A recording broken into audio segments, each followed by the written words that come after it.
Shalom, selamat pagi Bapak Mama, Saudara-saudara, kakak adik yang terkasih di dalam Yesus Kristus. Hari ini sebagai umat Allah, kita ada di dalam persekutuan di mana di lingkungan kita masing-masing. Kita yang berada dalam persekutuan dalam rumah tangga kita masing-masing, kita akan bersama-sama membaca dan merenungkan firman Tuhan yang terambil dari Matius pasal 27 ayat 1 sampai dengan ayat yang ke-10. Namun sebelumnya mari kita satu di dalam doa. Kita berdoa.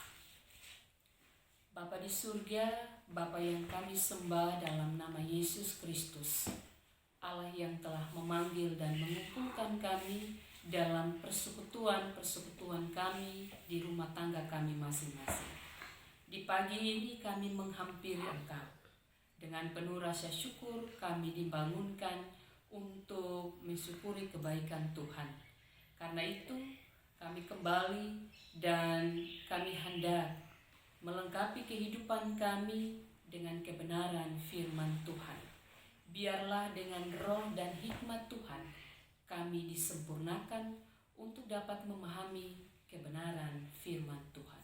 Terpujilah Engkau Tuhan yang telah menjaga, memelihara, dan menaungi kami hingga pagi hari yang indah ini. Amin. Matius 27 ayat 1 sampai dengan ayat yang ke-10. Saya akan membaca bagian firman Tuhan ini untuk kita semua. Dalam perikop Yesus diserahkan kepada Pilatus, kematian Yudas. Ketika hari mulai siang, semua imam kepala dan tua-tua bangsa Yahudi berkumpul dan mengambil keputusan untuk membunuh Yesus. Mereka membelenggu dia, lalu membawanya dan menyerahkannya kepada Pilatus, wali negeri itu. Pada waktu Yudas yang menyerahkan dia melihat bahwa Yesus telah dijatuhi hukuman mati, menyesallah ia. Lalu ia mengembalikan uang yang 30 perak itu kepada imam-imam kepala dan tua-tua dan berkata, "Aku telah berdosa karena menyerahkan darah orang yang tak bersalah." Tetapi jawab mereka, "Apa urusan kami? Apa urusan kami dengan itu? Itu urusanmu sendiri." Maka ia pun melemparkan uang perak itu ke dalam bait suci, lalu pergi dari situ dan menggantung diri. Imam-imam kepala mengambil uang perak itu dan berkata, "Tidak diperbolehkan memasukkan uang itu ke dalam peti persembahan, sebab ini uang darah." Sesudah berunding, mereka membeli dengan uang itu tanah yang disebut tanah tukang periuk untuk dijadikan tempat pekuburan orang asing. Itulah sebabnya tanah itu sampai pada hari ini disebut tanah darah. Dengan demikian genaplah firman yang disampaikan oleh Nabi Yeremia. Mereka yang menerima 30 uang perak, yaitu harga yang ditetapkan untuk seorang menurut penilaian yang berlaku di antara orang Israel. Dan mereka memberikan uang itu untuk tanah tukang periuk seperti yang dipesankan Tuhan kepadaku. Demikianlah jauh firman Tuhan untuk kita semua, dan setiap orang yang mendengar melakukan kebenaran firman Tuhan, dialah yang berbahagia. Salam Bapak Mama, saudara-saudari, kakak adik, TOTI yang diberkati dan yang dikasihi di dalam Tuhan Yesus Kristus. Menyambung dari kebenaran firman Tuhan pada minggu yang lalu, Matius 26 Kembali kita ada di dalam perenungan pagi ini dalam Matius 27 ayat 1 sampai dengan ayat yang ke-10 dengan tema yang diberikan oleh Sinode Gemit, sesal dahulu pendapatan, sesal kemudian tiada berguna. Bapak Ibu saudara-saudari yang terkasih, tidak asing lagi kita mendengar sebuah kalimat yang mengatakan penyesalan itu datang kemudian tidak ada artinya. Nasi yang telah menjadi bubur tidak dapat dikembalikan kepada wujud nasi lagi. Bapak Mama saudara-saudari, inilah kondisi yang dialami oleh Yudas ketika dia menyaksikan dan dia mengetahui bahwa yang telah dilakukannya bukanlah sekedar Yesus hanya masuk dalam sebuah penjara, namun justru Yesus akan dihukum mati. Sebuah penyesalan yang ia rasakan pada waktu itu. Dalam penyesalan ini, Yudas, dia menyadari bahwa sebenarnya apa yang telah diperbuat rupanya tidak memberikan keuntungan baik bagi dia. Ia merasa ia tidak berdaya. Ia merasa bersalah dengan kesalahan dan dosa yang diperbuat oleh dia. Karena itu, untuk menutup kesalahan dan dosanya, ia mengambil sebuah keputusan, yaitu dengan cara membunuh diri. Bapak Mama saudara-saudari, menurut kita, apakah ketika kita membunuh diri kita masuk surga ataukah masuk neraka? Pertanyaan ini menuntun kita untuk memahami sebenarnya ketika manusia diciptakan di dalam dunia ini, manusia menjalani kehidupannya harusnya sesuai dengan kehendak Tuhan. Harusnya manusia menyadari bahwa ia hanyalah bagian dari yang diciptakan oleh Allah. Lebih daripada itu, dia tidak memiliki kuasa untuk menentukan kehidupannya, bagaimana cara atau akhir dari kehidupannya. Bapak Ibu saudara-saudari yang terkasih, manusia menjalani kehidupan sesuai dengan apa yang harus dilakukan berdasarkan kehendak Tuhan. Bukannya ia memutuskan untuk mengakhiri kehidupannya sesuai dengan keadaan hidup yang sedang ia jalani. Kisah dari Yudas mengakhiri kehidupannya, menyesali kehidupannya, namun penyesalan itu tidak diakhiri dengan pertobatan. Tetapi penyesalan itu diakhiri dengan sebuah kematian. Apakah itu sebuah pertobatan yang benar-benar dan sungguh-sungguh? Tidak. Itu bukanlah sebuah pertobatan yang benar dan sungguh-sungguh ketika Yudas mengakhiri kehidupannya dengan kematian. Bapak Mama, saudara-saudari yang terkasih di dalam Yesus Kristus, ketika kita melihat bagian firman Tuhan dengan penyesalan yang dialami oleh Yudas, mengambil keputusan untuk membunuh diri dengan cara menggantung diri. Saya mengajak kita juga untuk kembali melihat dan bersama-sama memahami akan keadaan hidup ini. Pernahkah kita mendengar bagaimana seorang samurai yang mengakhiri kehidupannya oleh karena penyesalan daripada dia?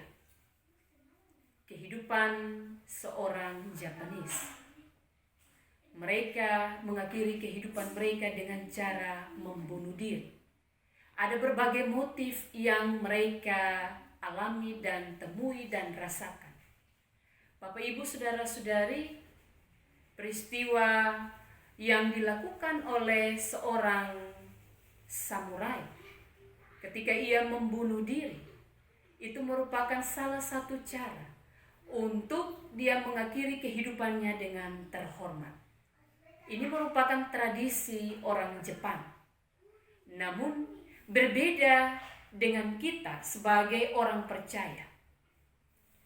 Kehidupan dan budaya kita sebagai orang percaya yang kepada Yesus Kristus, ketika kita menyesali perbuatan dosa kita, kita tidak mengakhiri dengan cara membunuh diri seperti yang dilakukan oleh seorang samurai.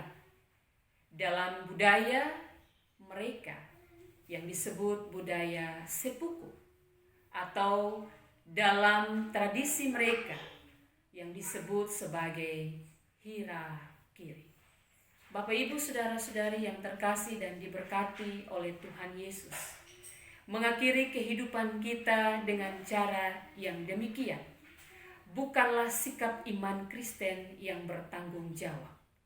Namun justru sebaliknya, itu menunjukkan sikap iman Kristen yang menyesatkan. Bukankah segala persoalan dapat diselesaikan? Harusnya Yudas dia menyadari bahwa Yesus yang selalu ia sapa sebagai guru adalah Tuhan yang juga akan memberikan kasih, yang juga akan menyatakan kemurahannya kepada setiap mereka yang bersalah, yang berdosa, dan selalu membuka tangan untuk menerima mereka. Karena itu kasih-Nya akan ia berikan kepada mereka yang merasa menyesal akibat dosa yang dilakukannya. Namun justru sebaliknya, Yudas dia tidak menyadari bahwa Yesus Kristus akan memberikan kasih kepada dia.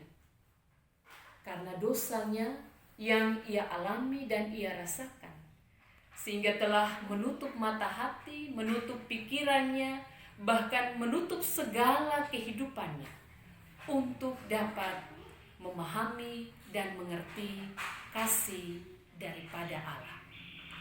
Bapak, Ibu, saudara-saudari yang dikasihi dan diberkati di dalam Yesus Kristus, tidak saja Yudas yang berdosa. Dalam bagian firman Tuhan ini, selain Yudas, adapun para imam kepala, dan juga tua-tua Israel. Mereka juga ikut mengambil bagian di dalam persengkokolan yang disepakati oleh mereka. Papa, mama, saudara-saudari, apakah hanya Yudas yang bersalah? Tidak. Namun para imam kepala dan tua-tua Israel juga mengambil bagian di dalamnya. Namun hebatnya dari mereka, para imam dan tua-tua Israel, mereka tidak merasa bersalah sedetik pun, sekecil pun akan segala perbuatan yang mereka lakukan. Yang seharusnya ketika kita membaca bagian firman Tuhan ini, kita mendapati bahwa semua ini bisa terjadi karena mereka bersekongkol, merancang dengan baik untuk menjatuhkan Yesus dalam sebuah hukuman.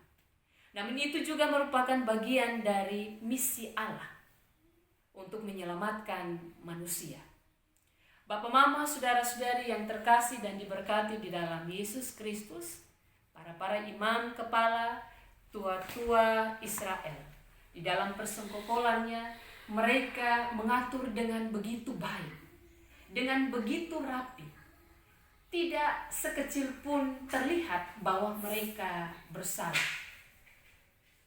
Apa yang dirancang oleh mereka, mulai dari Getsemani, rupanya mereka sudah mengetahui bahwa Yesus yang dia tahu dia akan ada di dalam penderitaan dan kesengsaraan ini.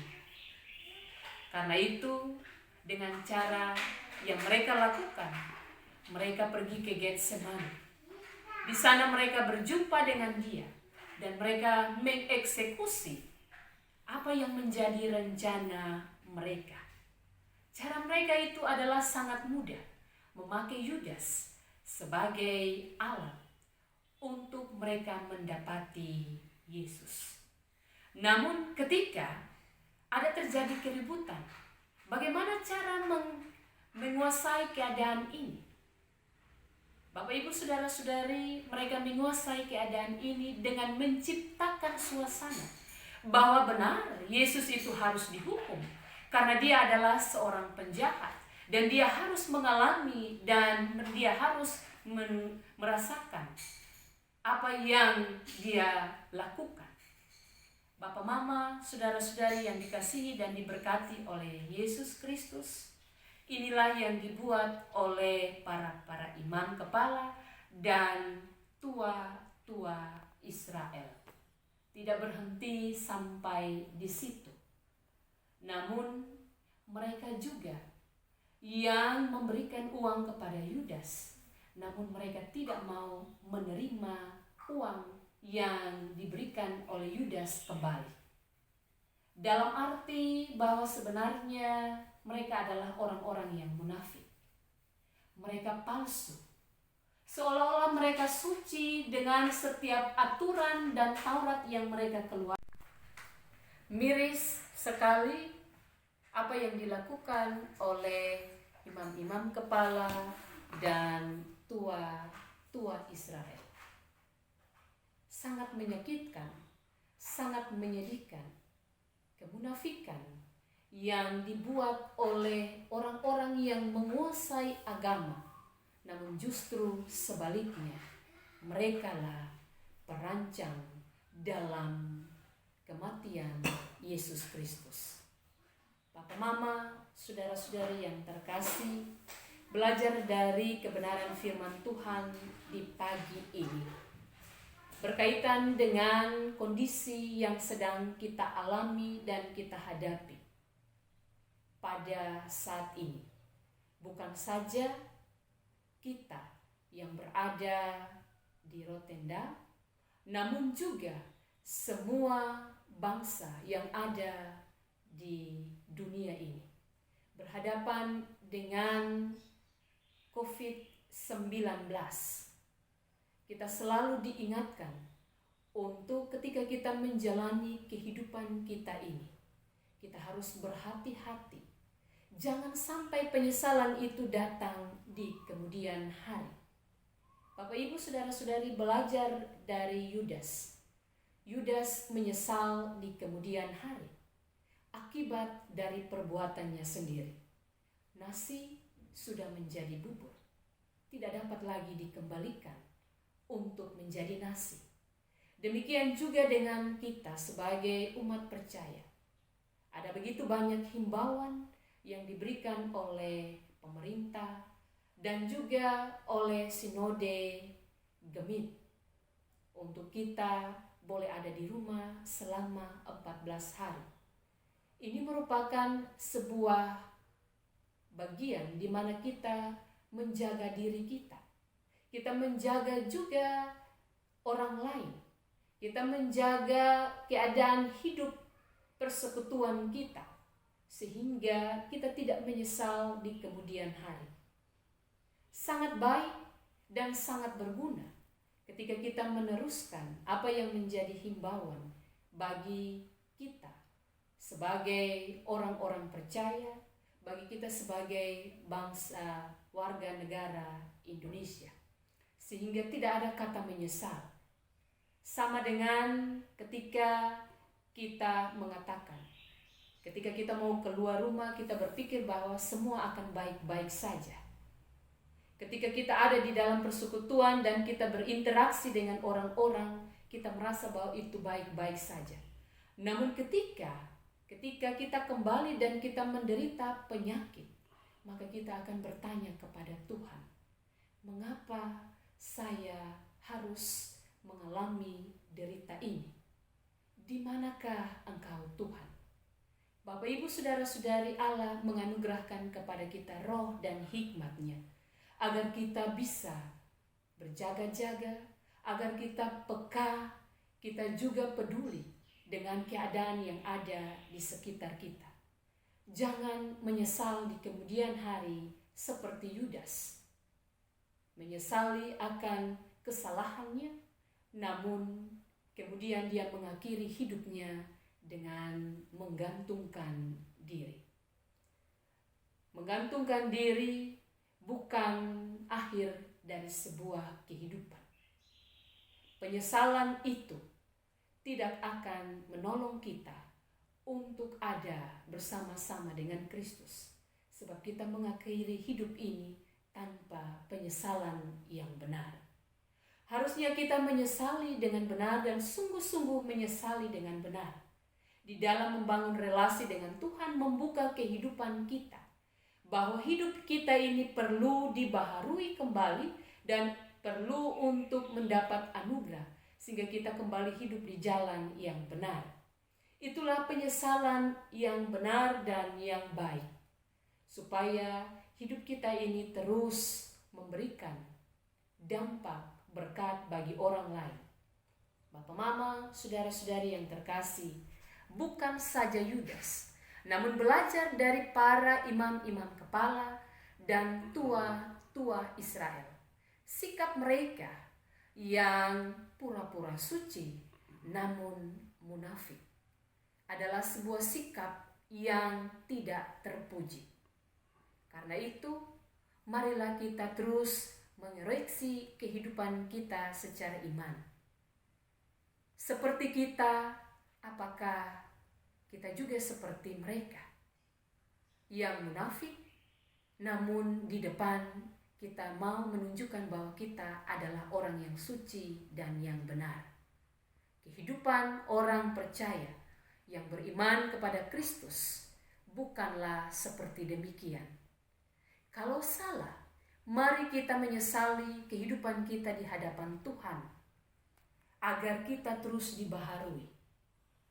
Tetapi bukan menyesali seperti Yudas, seperti orang-orang tua-tua Israel dan juga imam-imam kepala. Bapak, Ibu, saudara-saudari, ketika kita ada di dalam pergumulan hidup yang berat, sebagaimana yang sedang kita hadapi sekarang ini, marilah sebagai orang percaya kita terus memekahkan keadaan hidup kita terhadap kondisi yang ada. Jangan biarkan kita menjadi lengah, namun kita terus membangun relasi kita dengan Tuhan, agar kehidupan kita ini beroleh hikmat. Hikmat dari Allah akan tetap terus menolong kita untuk memahami bagaimana kita harus menjalani hidup sebagai orang percaya.